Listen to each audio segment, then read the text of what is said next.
এই মুহূর্তে যে স্টোরিটি আমি আপনাদের সাথে শেয়ার করতে যাচ্ছি, এই স্টোরিটি সুনামগঞ্জ জেলার তাহিরপুর উপজেলার ঘটনা এবং এটি টাঙ্গুয়ার হাওরকে কেন্দ্র করে।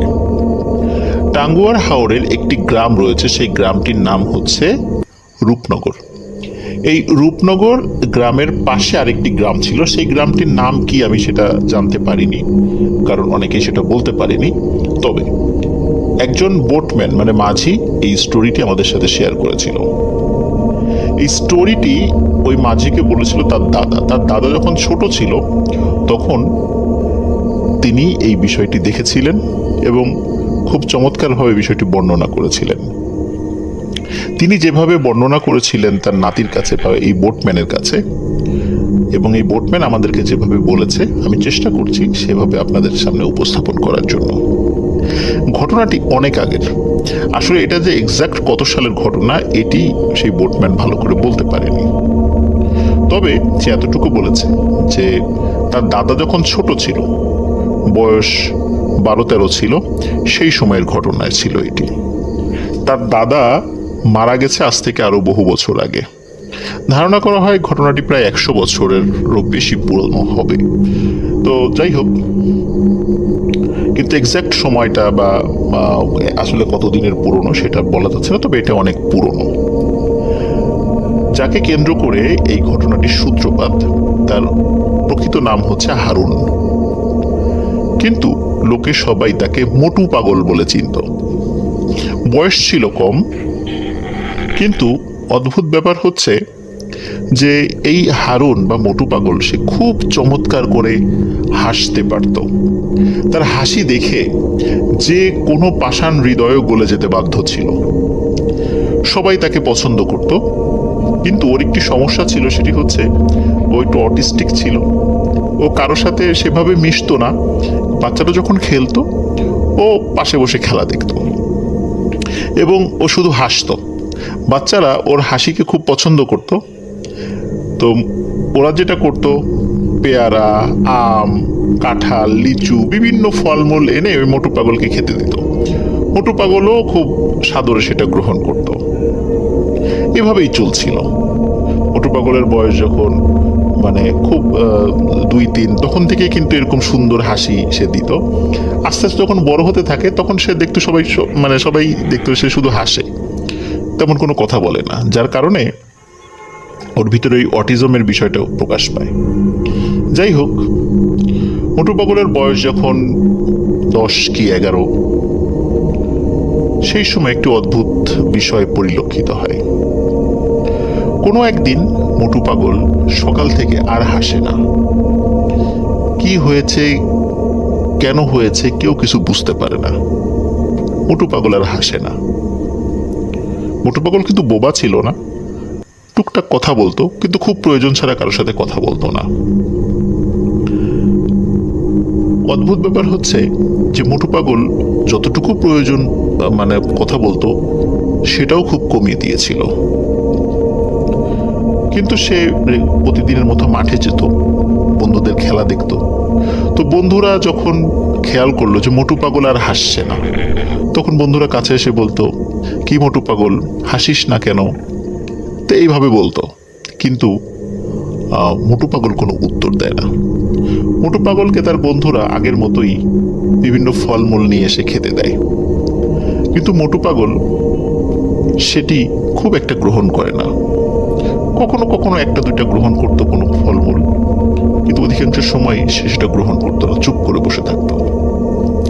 বন্ধুরাও বিরক্ত হয় যে কি হলো, মোটু পাগল হঠাৎ এরকম হাসি বন্ধ করে দিল কেন? তার পরিবারের লোকজনও চিন্তা করে কি ব্যাপার, ও হাসে না কেন? অনেকেই চিন্তা করে হয়তো বা ও আগে হাসতো, এখন মনে হয় হঠাৎ ভালো হয়ে গেছে বা ওর অটিজমটা দূর হয়ে গেছে, যার কারণে সে এখন চুপচাপ আছে। কিন্তু চুপচাপ থাকলে তো সে স্বাভাবিক আচরণ করবে, সে স্বাভাবিক আচরণও করছিল না। তো এভাবেই চলে যাচ্ছিল দিনের পর দিন। এর মধ্যে একটি অদ্ভুত ঘটনা ঘটে। মোটু পাগল বসে আছে, দূরে একজন ব্যবসায়ী, ওই গ্রামেরই একজন ব্যবসায়ী, সে হেঁটে হেঁটে যাচ্ছিল। মোটু পাগল দূর থেকে তাকে ডাকে, এই এদিকে আসো, এদিকে আসো, এইভাবে হাত দিয়ে ইশারা করে এবং কথা বলে ডাকে। তখন ওই লোকটি মোটু পাগলের কাছে যায়। কাছে যাওয়ার পরে বলে, কিরে মোটু পাগল, আমাকে ডাকলি কেন? তখন মোটু পাগল বলে ওঠে, তুমি তো টাকা পাবা, অনেক টাকা পাবা। তখন ওই লোকটি চিন্তা করে যে কি ব্যাপার, মোটু পাগল হঠাৎ করে আমাকে এই কথা বললো কেন, তুমি তো টাকা পাবা, অনেক টাকা পাবা। তো আর কোনো কথা না বাড়িয়ে উনি ওখান থেকে হেঁটে চলে যান। আসলে উনি একটা ব্যবসায়িক পাওনাদারের কাছে যাচ্ছিলেন। অনেক দিন ধরে ওই পাওনাদার তাকে টাকা দিচ্ছিল না, আজ না কাল, কাল না পরশু, এভাবে ঘোরাচ্ছিল, অনেকদিন আসা যাওয়া করে। ওই সময়ের টাকায় প্রায় 20,000 টাকা পেত। তখন কিন্তু 20,000 টাকা অনেক টাকা। অদ্ভুত ব্যাপার, ওই দিন যখন ওই লোকটি তার পাওনাদারের সাথে দেখা করে, পাওনাদার খুব আপ্যায়ন করে তাকে এবং খুব সমাদরভাবে তাকে 20,000 টাকা বুঝিয়ে দেয়। তিনি খুব অবাক হন যে এতদিন ঘুরে ঘুরে টাকাটা পাচ্ছিলাম না, আজ এত আনন্দের সাথে এত খাতির করে আমাকে টাকাটা দিয়ে দিল, কি হলো ঘটনা? কিন্তু আসলে বুঝতে পারে না যে আসলে কেন টাকাটা এতদিন ঘুরে ঘুরে দিচ্ছিল না, হঠাৎ আজকে কেন দিয়ে দিল। যাই হোক, চিন্তা করে যে আসার পথে মোটু পাগল তো বলেছিল যে তুমি টাকা পাবা আজকে। তখন মোটু পাগলের কথা চিন্তা হয় তার। তিনি চিন্তা করে হয়তো বা মোটু পাগল জানতো, কিন্তু কিভাবে জানতো, এটা ওনার মাথার মধ্যে বারবার প্রশ্ন উদিত হচ্ছে। যাই হোক, এই ঘটনাটি উনি তেমন কাউকে বলে না, বাড়িতে ফিরে আসে। এর কয়েকদিন পরে আরেকটি ঘটনা ঘটে। ওই গ্রামেরই 30 বছরেরও বেশি বয়স হয়ে গেছে এমন একটি মেয়ে, তার বিয়ে হচ্ছিল না। অনেক পাত্র দেখানো হয়, পাত্রদের তরফ থেকে অনেক পাকা কথা দেওয়া হলেও শেষ পর্যন্ত বিয়েটা ভেঙে যায়। তো এভাবে 30 বছরের বেশি হয়ে গেছে।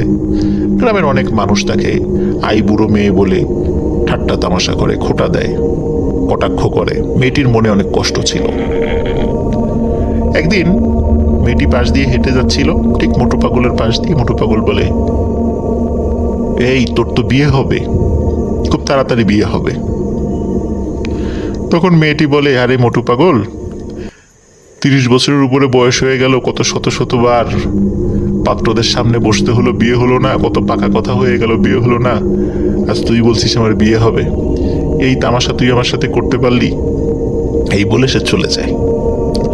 অদ্ভুত ব্যাপার হচ্ছে, এর ঠিক কয়েকদিনের মধ্যেই কাকতালীয়ভাবে ওই মেয়েটির খুব ভালো একটি ঘরে বিয়ে হয়ে যায়। এরপরে ওই মেয়েটি পরিবারকে বলে যে কিছুদিন আগে মোটু পাগল আমাকে এটি বলেছিল। তো পরিবারের লোক চিন্তা করে যে কি ব্যাপার, মোটু পাগল আগে হাসতো, এখন হাসে না, চুপ করে বসে থাকে, কারোর সাথে তেমন কথাও বলে না। তো হঠাৎ আমার মেয়েকে ডেকে বলল, বিশেষ করে ওই মেয়ের পরিবার মা বাবা চিন্তা করছে, আমার মেয়েকে ডেকে বলল যে তোর বিয়ে হবে। যার এতদিনে বিয়ে হচ্ছিল না, হঠাৎ করে কয়েকদিনের মধ্যে হয়ে গেল। তাহলে মোটু পাগল কি ভিন্ন জগতে চলে যাচ্ছে, বা ওর উপর কি কোনো কিছু ভর করেছে? আসলে আনন্দের অতিসাহ্যে তার পিতামাতা অন্য কাউকে আসলে এই বিষয়টি বলতে ভুলেই যায়। কারণ এতদিন পর তার মেয়ের বিয়ে হচ্ছে, এটা খুবই আনন্দের একটা বিষয় ছিল। পরপর দুটি ভালো ঘটনার পরে ঘটে যায় একটি দুর্ঘটনা। মোটু পাগল প্রতিদিনের মতো বিকালে মাঠের পাশে বসে আছে, তার বন্ধুরা খেলছে, সে চুপ করে বসে আছে। একটা লোক বাজার থেকে ফিরে মাঠের পাশ দিয়ে যাচ্ছিল। তো বাজার যখন সে ফিরছিল ওখান দিয়ে, হঠাৎ করে মোটু পাগলের দিকে তার চোখাচোখি হয়। তো মোটু পাগল ইশারা করে হাত দিয়ে তাকে ডাকতে থাকে, কোনো কথা বলে না, ডাকতে থাকে। লোকটি কাছে আসে। কাছে আসার পর মোটু পাগল 2 হাত বাড়িয়ে দেয়, তার মানে হচ্ছে মোটু পাগলকে জড়িয়ে ধরতে বলছে। আসলে উনিও কিন্তু মানে মোটু পাগলকে ভালোই জানতো, কারণ মোটু পাগল যখন হাসতো খুব ভালো লাগতো তার কাছেও। তো তিনি বলে, কিরে মোটু, তুই কি আমাকে জড়িয়ে ধরতে চাস? আয় কাছে আয়। তখন উনিও মোটু পাগলের কাছে যায়। মোটু পাগল মাটিতে থেকে বসা অবস্থায় হাত বাড়িয়েছিল, সে মাটি থেকে উঠে দাঁড়ায়। উঠে দাঁড়িয়ে লোকটির কাছে যায়, কাছে দাঁড়িয়ে জড়িয়ে ধরে। তখন লোকটি বলে, কিরে মোটু, তুই আমাকে এত জোরে জড়িয়ে ধরেছিস কেন? আমাকে ছাড়। এখানে একটা বিষয় বলে রাখি যে মোটু পাগলের নাম মোটু হয়েছে কারণ হচ্ছে ওর স্বাস্থ্য অনেক ভালো ছিল, যার কারণে ওকে সবাই মোটু পাগল বলতো। তো যাই হোক, ওই লোকটি বলছে যে, কি রে, তুই আমাকে এত জোরে জোরে জড়িয়ে ধরেছিস কেন? আমাকে ছাড়। কিন্তু মোটু পাগল ছাড়ে না। মাত্র অল্প কিছু সময়ের মধ্যেই লোকটি অনুধাবন করলো মোটু পাগল তাকে এত জোরে জড়িয়ে ধরে রেখেছে যে তার নিঃশ্বাস বন্ধ হয়ে যাচ্ছে এবং তার কোমরের হাড় ভেঙে যাচ্ছে। কারণ মোটু পাগল যেহেতু ছোট মানুষ ছিল আর ওই লোকটি তো বড় মানুষ ছিল, তো মোটু পাগল যখন জড়িয়ে ধরেছে তার কোমর পেঁচিয়ে হাত মানে জড়িয়ে ধরেছে আর কি হাত দিয়ে। তখন ওই লোকটির মনে হচ্ছিল তার কোমরের হাড় ভেঙে যাবে। লোকটি চিৎকার করতে থাকে। তা আশেপাশের বাচ্চারা খেলাধুলা করছিল, তারা দেখে যে মোটু পাগল জড়িয়ে ধরে রেখেছে, ওই বাচ্চাটি মানে ওই লোকটি চিৎকার করছে। তো বিষয়টা সবাই মানে মানে হাস্যকর বিষয় হিসাবে চিন্তা করে যে কি ব্যাপার, একটা বাচ্চা ছেলে তাকে জড়িয়ে ধরে রেখেছে আর ওই লোকটি চিৎকার চেঁচামেচি করছে। কিন্তু কিছু সময় পরে যখন দেখা যায় ওই লোকটির কান দিয়ে, নাক দিয়ে, মুখ দিয়ে রক্ত বের হচ্ছে, তখন মানুষ বুঝতে পারে যে কি ব্যাপার, এমনটা হচ্ছে কেন। তখন ওই বাচ্চারা সহ আশেপাশে যারা কিছু বড় মানুষ ছিল তারা দৌড়ে যায়। 4-5 জন মানুষ মিলে কোনোভাবেই মোটু পাগলের হাত ছাড়াতে পারছিল না ওই লোকটির কোমর থেকে। অনেক কষ্টে মোটু পাগলের হাত ছাড়ানো হয়। আর ওই সময় মোটু পাগলের মুখে বেশ কিছুদিন পরে অদ্ভুত হাসি দেখা যায়, কিন্তু সেই হাসিটি আগের মতো সুন্দর নিষ্পাপ ছিল না। সেই হাসিটি ছিল ভয়াবহ রকমের বিভৎস। মানুষ বুঝতে পারে না যে কেন হঠাৎ মোটু পাগল এভাবে আক্রমণ করলো ওই মানুষটিকে। গ্রামে সালিশ বসানো হলেও যেহেতু মোটু পাগল অটিস্টিক ছিল, যার কারণে এই বিষয়টির কোনো সুরাহা হয় না, বরং বলা হয় তার মোটু পাগলের পিতামাতাকে, তোমার সন্তানকে একটু দেখে রেখো যেন এইভাবে কাউকে আক্রমণ না করে। এই ঘটনার পর থেকে মোটু পাগল আস্তে আস্তে শুকিয়ে যাচ্ছিল। মানে সে আগের মতো সে মোটা ছিল না, আস্তে আস্তে শুকিয়ে যাচ্ছে, চেহারাও আস্তে আস্তে কেমন যেন বিভৎস হয়ে যাচ্ছে।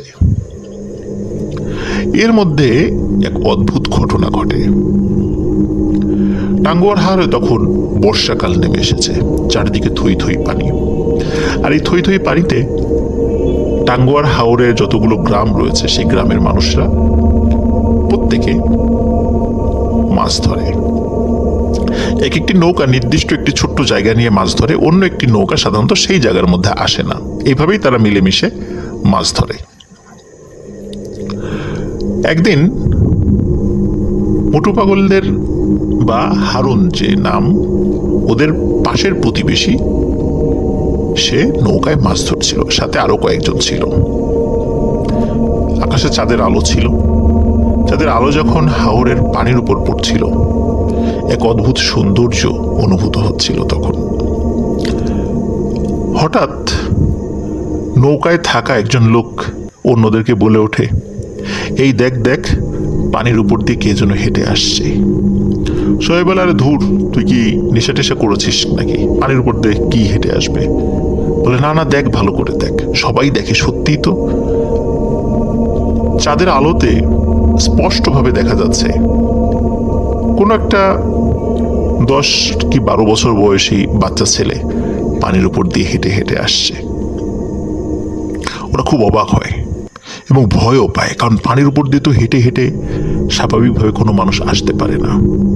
যত কাছে আসছে তত মনে হচ্ছে যে এই ছেলেটিকে মনে হয় চেনা যাচ্ছে। যখন একদম কাছে চলে আসে তখন তারা বুঝতে পারে, আরে এ তো আমাদের মোটু পাগল। মোটু পাগল নৌকার কাছে এসে বিভৎস শব্দ করে এবং ভয়ানকভাবে হেসে দেয়। যেই সুন্দর হাসি দেখার জন্য সবাই পাগল থাকতো, সেই হাসির শব্দ শোনার সাথে সাথে নৌকার সবার পিলে চমকে যায়। মোটু পাগল বলে ওঠে, কিরে, কতগুলো মাছ পেলি তোরা? দে, এগুলো আমাকে দিয়ে দে।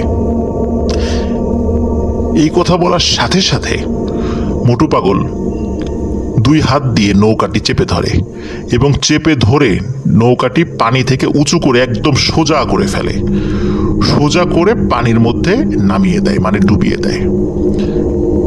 নৌকাতে যারা ছিল তবে লাফ দিয়ে সবাই পাশে পড়ে যায়। তখন সবাই দেখে যে নৌকাটি ডুবিয়ে দিয়ে আবার মোটু পাগল হেঁটে হেঁটে চলে যাচ্ছে। 3-4 জন যারা নৌকায় ছিল তারা চিৎকার চেঁচামেচি করে, তাদের চিৎকারের শব্দে কিছুটা দূরে থাকা নৌকা তারা তাড়াতাড়ি চলে আসে, তাদেরকে উদ্ধার করে। বলে কি হয়েছে? বলে যে মোটু পাগল নৌকা ডুবিয়ে দিয়ে গেছে। ওরাও হাসি তামাশা করে যে পানির উপর দিয়ে হেঁটে হেঁটে মোটু পাগল আসবে আর তোমাদের নৌকা ডুবিয়ে দিয়ে যাবে, এটা কি একটা মানে কি একটা হাস্যকর কথা, গাঁজাখুরি কথাবার্তা। তখন তারা বলে না, এটাই সত্য। কিন্তু অদ্ভুত ব্যাপার হলো, মোটু পাগল যেদিক দিয়ে হেঁটে এসেছিল তার আশপাশ দিয়েও কিন্তু অনেকগুলো নৌকা ছিল, কিন্তু তারা কেউই কিন্তু মোটু পাগলকে দেখেনি, আসতেও দেখেনি, যেতেও দেখেনি। এই ঘটনা যখন ঘটে তার পরের দিন সকালবেলা ওই মানুষগুলো মোটু পাগলের বাড়িতে যায়, তার পিতামাতাকে বলে মোটু পাগল এই ঘটনা ঘটিয়েছে। কিন্তু মোটু পাগলের বাবা বলে যে আমার সন্তানকে তো আমরা ঘরের মধ্যেই রেখেছিলাম, ও তো বাইরে বের হয়নি রাতের বেলা, তোমরা ভুল করেছো, অথবা আমার ছেলের বিরুদ্ধে তোমরা অপবাদ দিচ্ছ। যাই হোক, তারা তখন মোটু পাগলের বাড়ি থেকে চলে আসে। এরও 2-3 দিন পর আরেকটি ঘটনা ঘটে, প্রায় সেম ঘটনা। একটি নৌকায় থাকা কয়েকজন লোক দেখছে যে পানির উপর দিয়ে কেউ হেঁটে আসছে, চাঁদের আলোতে স্পষ্টভাবে দেখা যাচ্ছিল। এই হেঁটে আসতে আসতে যখন কাছে চলে আসে তখন সবাই বুঝতে পারে যে হেঁটে আসা এই ছেলেটি আর কেউ নয়, এটি মোটু পাগল, বা যার নাম হারুন।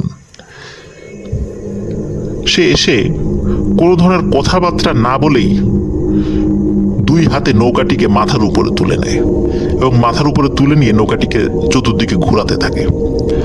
উপরে বসে থাকা মানুষজন ছিটকে নিচে পড়ে যায়, মাছ টাছ যা ধরা হয়েছিল সেগুলো ছিটকে পড়ে যায়, আর ওই মোটু পাগল বিভৎস শব্দে হাসতে থাকে। এবং ওই নৌকা যখন হাত দিয়ে ঘোরাচ্ছিল একটা সময় নৌকাটিকে দূরে ছুঁড়ে ফেলে দেয়, তারপর আবার হাঁটতে হাঁটতে চলে যায়। ওদের চিৎকারে অন্য নৌকাগুলো কাছে চলে আসে, তাদেরকে উদ্ধার করে, কিন্তু ওরাও পানির উপর দিয়ে হেঁটে আসা কাউকে দেখেনি, আসতেও দেখেনি, যেতেও দেখেনি। একই ঘটনা আর একবার ঘটে, 3-3 বার ঘটনা ঘটে। তখন গ্রামে আবারও সালিশ বসে। সালিশ বসার পর যখন এই বিষয়টি বলা হয় তখন আসলে এটির বিচার কি, কারণ এর তো প্রমাণ নাই, কেউ দেখেনি, শুধু নৌকা যারা ছিল তারাই দেখেছে। মোটু পাগলের পিতামাতা বিষয়টি অস্বীকার করে, কিন্তু তারাও কিছুটা অস্বাভাবিকতা বুঝতে পারছিল মোটু পাগলের আচার আচরণে, কিন্তু তারা কাউকে সেগুলো বলেনি। টাঙ্গুয়ার হাওরের যে রূপনগর যে জায়গাটি আছে ওই দিক দিয়ে ময়মনসিংহ জায়গাটা, বা ময়মনসিংহ বর্তমান যে ময়মনসিংহ জেলাটি, এটি অনেক কাছে হয়। তখন তার পিতামাতা ময়মনসিংহে নিয়ে যায়।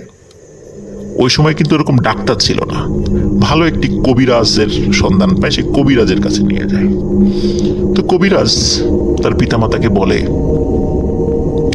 অনেক দেরি হয়ে গেছে, তোমার ছেলেকে আর ধরে রাখতে পারবা না, ওকে ওরা নিয়ে যাবে এবং নিয়ে যাবেই, আর কখনো ফেরত দেবে না। বলে কারা নিয়ে যাবে? তখন বলে যে ওর উপর এক অশুভ শক্তি ভর করেছে, ওর সুন্দর হাসি দেখে এই অশুভ শক্তি পাগল হয়ে গেছে এবং ওকে নিয়ে যাবে। যেদিন থেকে অশুভ শক্তি ওর উপর ভর করেছে সেদিন থেকে মোটু পাগল আর হাসে না এবং আস্তে আস্তে চিকন হয়ে যাচ্ছে, মানে শরীর স্বাস্থ্য ভেঙে যাচ্ছে, ওর ভিতরে অস্বাভাবিকতা লক্ষ্য করা যাচ্ছে। এটি হচ্ছে এই অশুভ শক্তির প্রভাবে হচ্ছে। সুতরাং এটি ওকে নিয়ে যাবেই, তোমরা ধরে রাখতে পারবে না। এই কথা শোনার পরে তার বাবা অনেক ভেঙে পড়ে, কিন্তু সন্তান তো এই কবিরাজের কথা তারা বিশ্বাস করতে চায় না। বেশ কিছু পীরের কাছে নিয়ে যায়, বেশ কিছু ওঝার কাছে নিয়ে যাওয়া হয়, তারা সবাই ঝাড়ফুঁক করে দোয়া তাবিজ দেয়। একদিন রাতে মোটু পাগল ঘুমিয়েছিল। মোটু পাগলের কিন্তু আরো ভাই বোন ছিল, একই সাথে ঘুমাতো তারা। হঠাৎ গভীর রাতে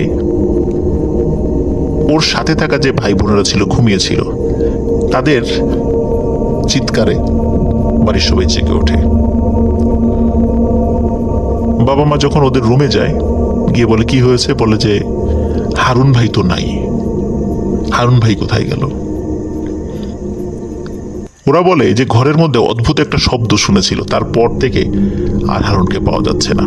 সবাই চিন্তা করে হয়তো বা কোনো ওয়াশরুমে গেছে বা অন্য কোনো কারণে বাইরে যেতে পারে, যেহেতু গ্রামের ওয়াশরুমগুলো ঘরের বাইরে থাকে। খোঁজা হয়, অনেক খোঁজা হয়, হারিকেন দিয়ে মশাল দিয়ে সারা রাত ধরে চতুর্দিকে খোঁজানো হয় মানুষদেরকে দিয়ে। মোটু পাগল বা হারুনকে আর কোথাও পাওয়া যায় না। কেউ কেউ ধারণা করেছিল হয়তো বা পানিতে ডুবে গেছে কিনা। আশেপাশে আসলে হাওড় এলাকা, অনেক পানি, চারদিকে কোথায় খুঁজবে। চিন্তা করছে হয়তো বা ডুবে গেছে, লাশ ভেসে উঠবে, না, লাশও পাওয়া যায়নি। মোটু পাগলের আর কোনো সন্ধান মেলেনি। কোথায় গেছে, কারা নিয়ে গেছে, কেমন আছে, আর জানা যায়নি। আমাকে সেই বোটম্যান বলেছে যে মুক্তিযুদ্ধের আগে ওই পরিবার সুনামগঞ্জের শাল্লা উপজেলার দিকে চলে আসে এবং তারপর থেকে তাদের কোনো খোঁজ খবর আর কেউ জানে না। আছে হয়তো বা তারা শাল্লাতে আছে, খোঁজ নিলে পাওয়া যেতেও পারে। সবাইকে পাওয়া গেলেও ওই মোটু পাগল আর হারুনকে আর পাওয়া যাবে না, কারণ তাকে কেউ নিয়ে গেছে। কোথায় নিয়ে গেছে, মোটু পাগল কেমন আছে, আমরা জানি না, হয়তোবা জানতেও পারবো না কোনোদিন। এটি ছিল ঘটনা। সবাই ভালো থাকবেন, সুস্থ থাকবেন। আসসালামু আলাইকুম।